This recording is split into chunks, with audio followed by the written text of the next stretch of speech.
I don't know many service providers pursuing customers who predominantly make buying decisions based on price.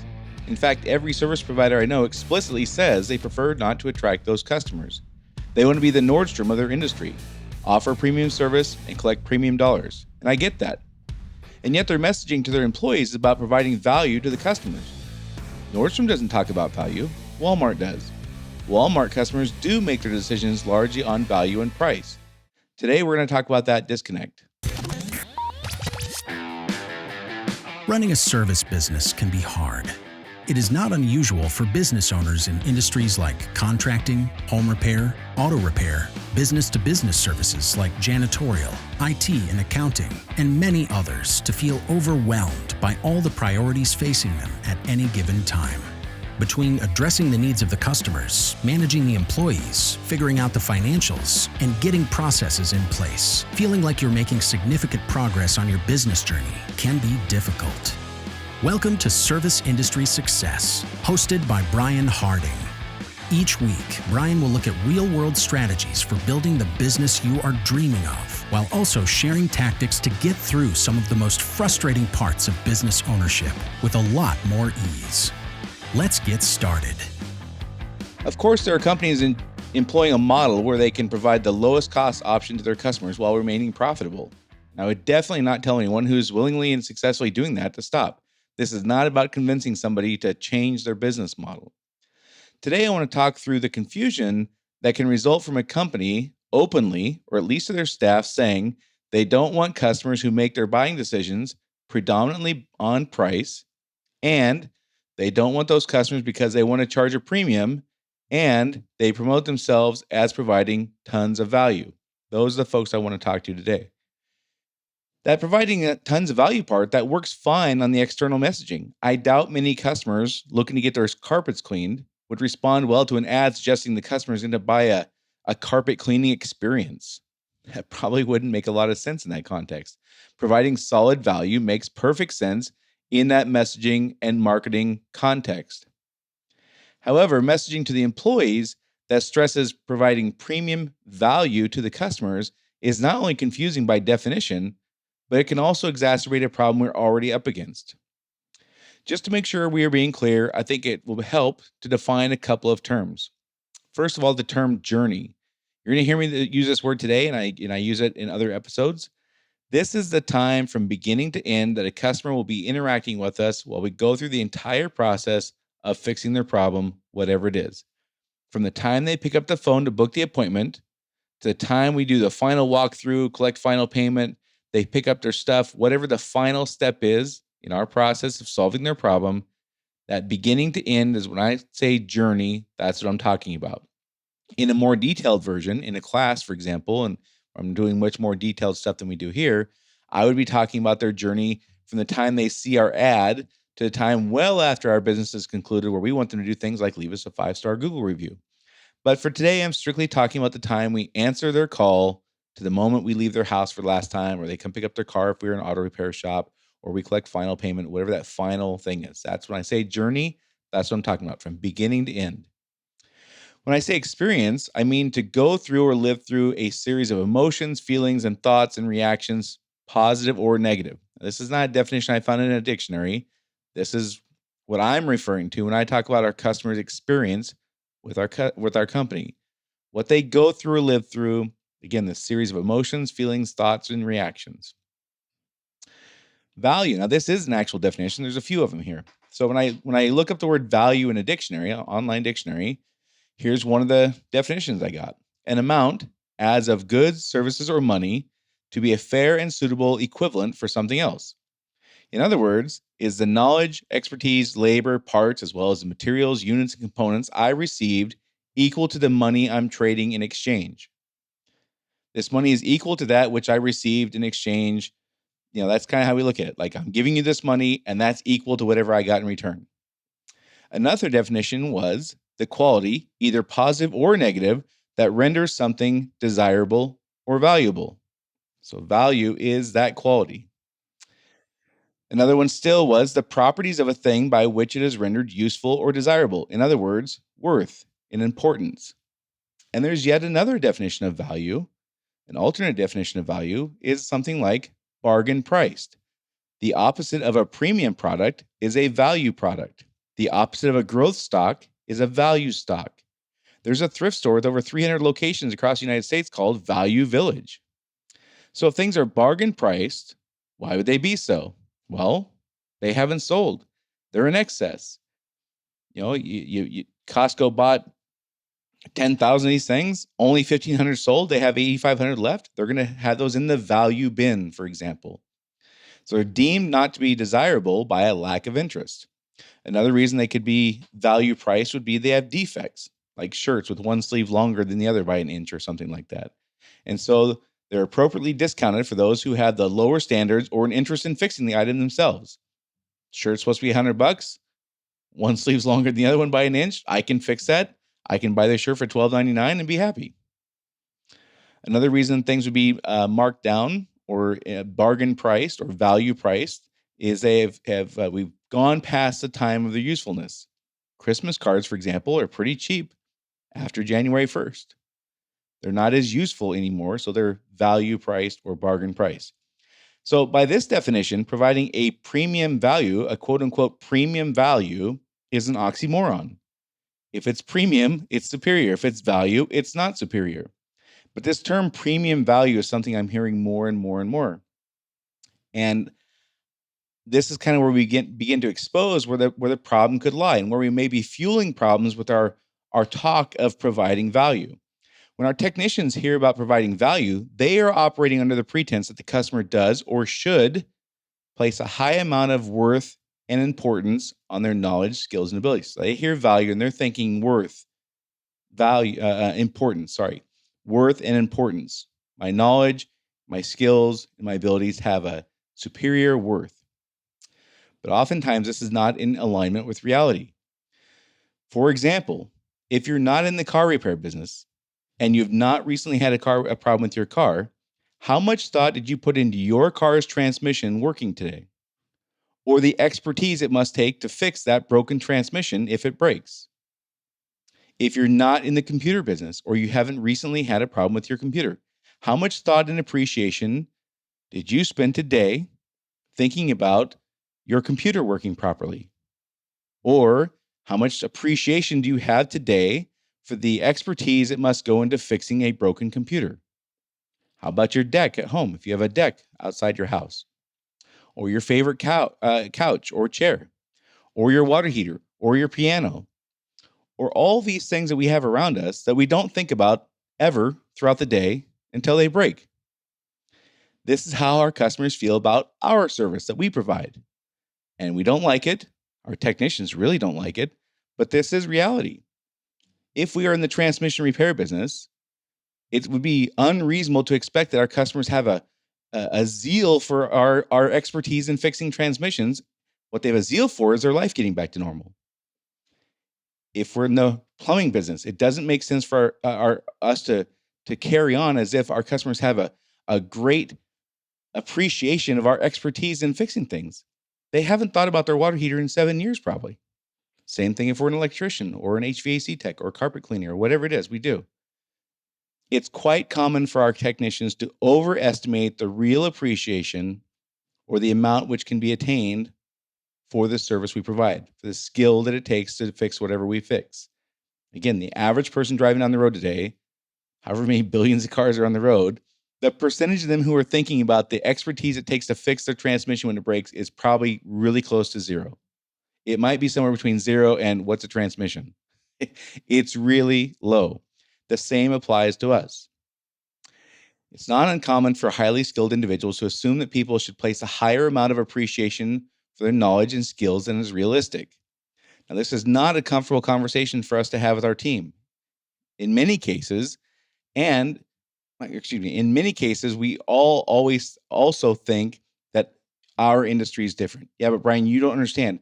In my industry, I have these super highly skilled, trained people who are vital to my company, and they think that their skills are superior to other people, or they have a belief that people should really value their skills above others, and they get what you're saying about the transmission, but you don't understand. For my industry, it's different. They really believe that people should have this appreciation. And what I say is, we all have that. We all have people in our organizations who think that people should appreciate their skills and expertise and knowledge more than is realistic. Now, does that mean I'm saying we should diminish those skills? Absolutely not. We need our people to be confident and show up ready to impress upon our customers that they are likely getting more than they anticipated. Customers will sometimes not buy if they smell a lack of confidence. And perhaps more important, we don't want to diminish our employees' skills and talents and make them think we don't think that much of the knowledge and expertise they've acquired over the years. They really do have skills that are quite worthy. Simultaneously, it's not helpful to have technicians so full of their own worth or perceived worth, they can't see that they're not even close to addressing the customer's real concerns by boasting about their own expertise or continuing to imply the customer's just missing the boat by not really appreciating what the technician does well enough. It's equally detrimental when the technician is way out of touch with how much the customer is able or willing to appreciate what the technician does. We can't make people appreciate the transmission repair person more than they do. I'm sorry. This is the way it is. There's a finite ceiling for how much anyone will appreciate another person's knowledge, skills, and abilities. Almost universally, they're comparing the skills of the other person and the value of those skills with their own. And our customers are not eager to believe that our technician skills are worth a lot more than their own, especially if this is one of those oh so desirable, quote unquote, high income households. It's not very likely that those high income households are going to say, oh, yeah, this guy should be getting four times what I make. That's not going to feel good for the customer. They're not going to want to do that. And it might be wildly inappropriate depending on the customer's profession. So none of us in a hurry to acknowledge that someone else has knowledge and skills that are quote unquote more worthy than our own. Sometimes we encounter a skill and a price and worthiness gap, and we have no choice but to accept it. And I'm not suggesting that every time we bump into a neurosurgeon, we have to have some kind of like reckoning with ourselves. I think we can all accept that neurosurgeons have skills that are more worthy than the average shelf stocker at Safeway. That doesn't mean they're better people. It doesn't mean they deserve more or less happiness. But saving a life is probably generally accepted as worth more than rotating the stock of packaged groceries on the shelf at Safeway. It just means the stakes are higher for neurosurgery than they are for shelf stocking. It's life and death in one case, and it's not in the other. There's far fewer neurosurgeons walking around than shelf stockers. And most of us wouldn't think that with a little bit of training, we're quite able to step in the role of being a neurosurgeon. While we would think, I could probably handle some shelf stocking if I got a reasonable amount of training over a little bit of time. When you need a shelf stock, a neurosurgeon could pretty quickly fill in. It's not the other way around. It doesn't work the other way around.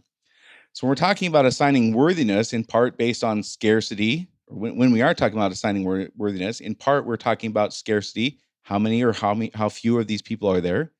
The stakes or consequences, like what does this bring more value? Does this thing bring more value to something if it goes well? Like my carpets look brand new again after they've been cleaned, which makes me feel like my property is worth more and more valuable than it was when they were dingy.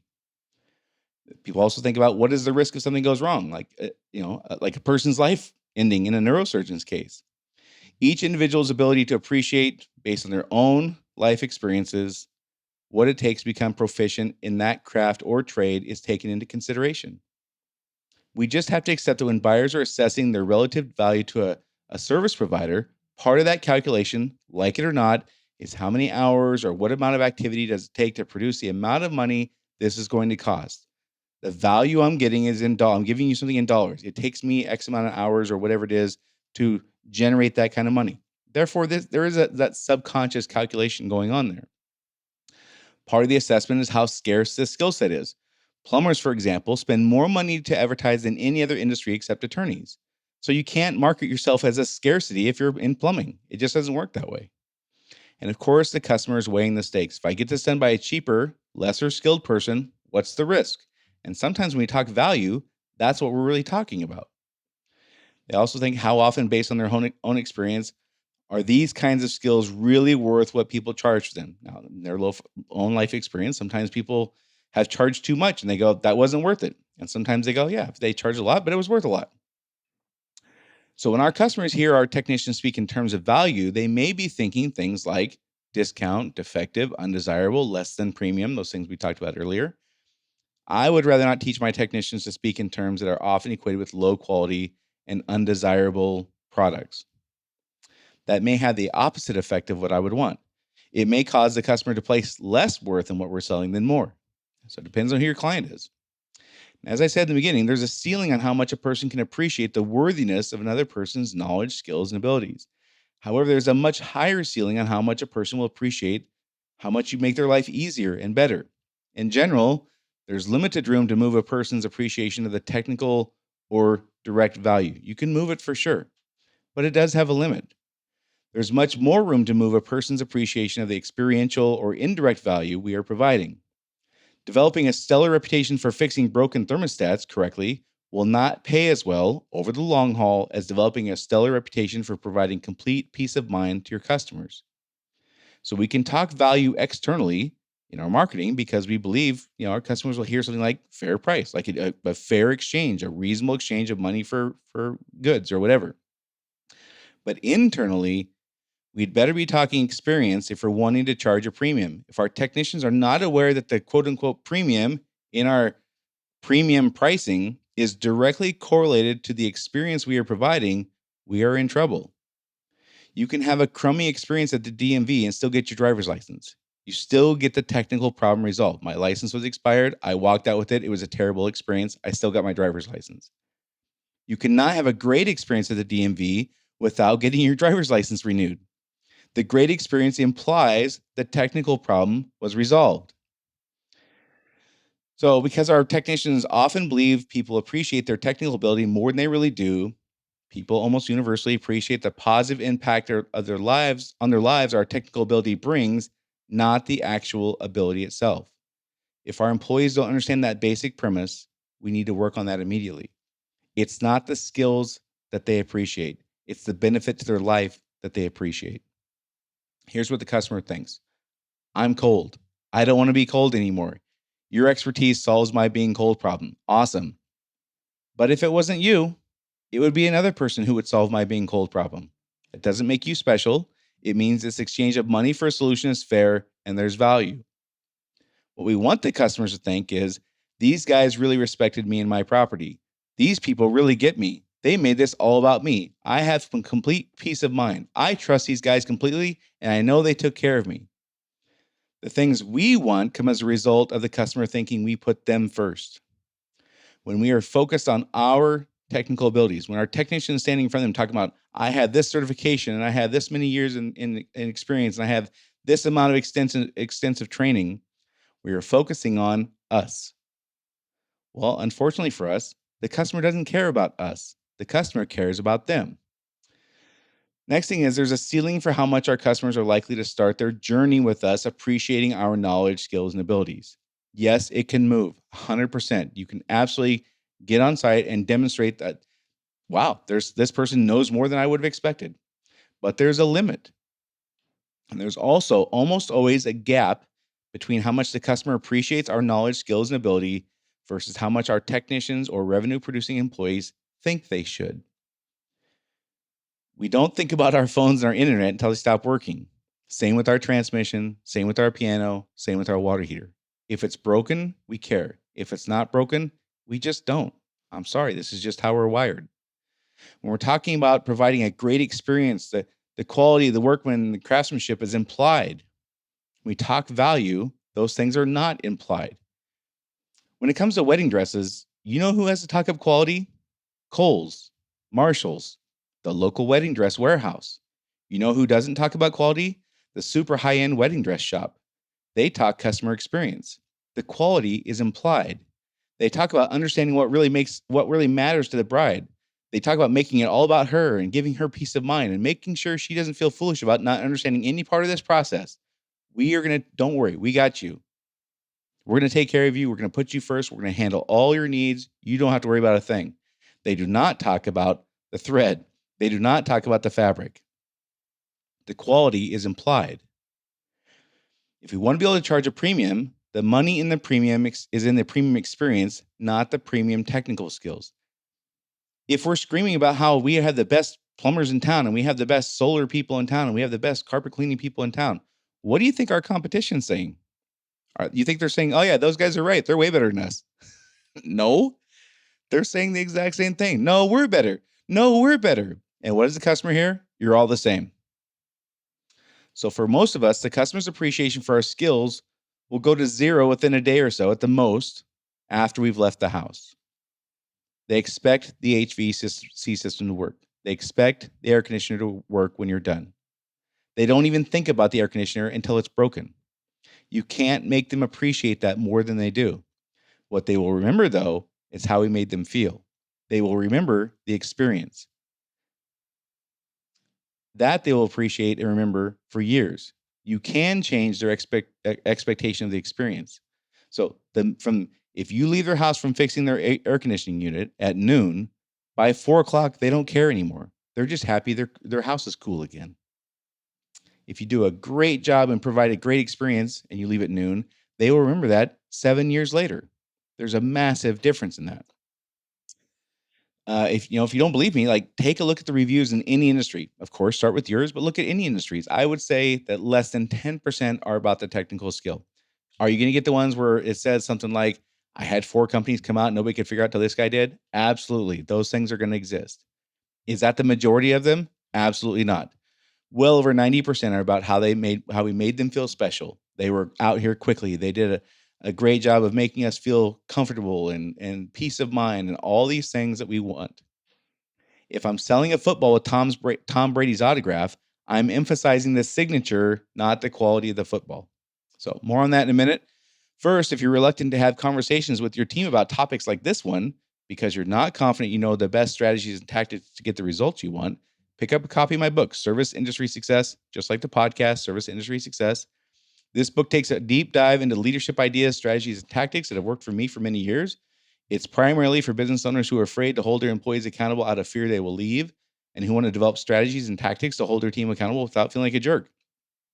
It's for business owners who want to teach their leadership team how to be effective managers and leaders, but don't have a step-by-step process available to them to do so. It's for managers and leaders who want to develop the knowledge and skills to get their employees to do the right thing because they want to, rather than motivating your team with threats or pleading. To get your copy on Amazon, just go to sisthebook.com. That's SIS, as in Service Industry Success, thebook.com. sisthebook.com to get your copy today. All right, so first thing you have to understand is our technicians often believe people appreciate their technical ability more than they really do. People almost universally appreciate the positive impact on their lives that our technical ability brings, not the actual ability itself. If our employees don't understand this basic premise, we really need to begin working on that immediately.